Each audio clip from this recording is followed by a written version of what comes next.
আপু কোথায় গেল? আপুকে তো দেখছি না। স্কুলের সময় হয়ে যাচ্ছে, আমি তাড়াতাড়ি রেডি হয়ে নিই। মা, মা, শুনছো না তুমি? আমি তো ফিতা বাঁধতে পারছি না। মা, কই তুমি?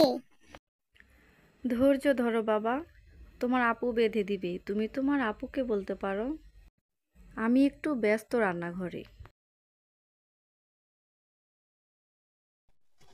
ধৈর্য ধরো ভাইয়া।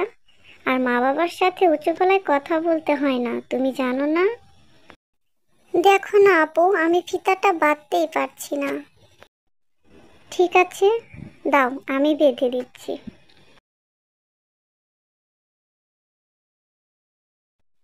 কোরআনে বলা আছে, তোমরা তোমার মা বাবার সাথে উফও বলো না, বরং তাদের সাথে সুন্দরভাবে কথা বলো।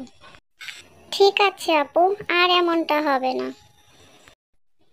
ঠিক আছে মা, আমরা এখন স্কুলে গেলাম, আল্লাহ হাফেজ। সাবধানে যেও। আল্লাহ হাফেজ। তো ছোট্ট বন্ধুরা, গল্পটি দেখে কি শিখলে? মা বাবার সাথে উঁচু গলায় একটু কথা বলা যাবে না, সুন্দর করে কথা বলতে হবে। আর হ্যাঁ, সুন্দর সুন্দর উপদেশ পেতে আমার চ্যানেলটি অবশ্যই সাবস্ক্রাইব করবে। আল্লাহ হাফেজ।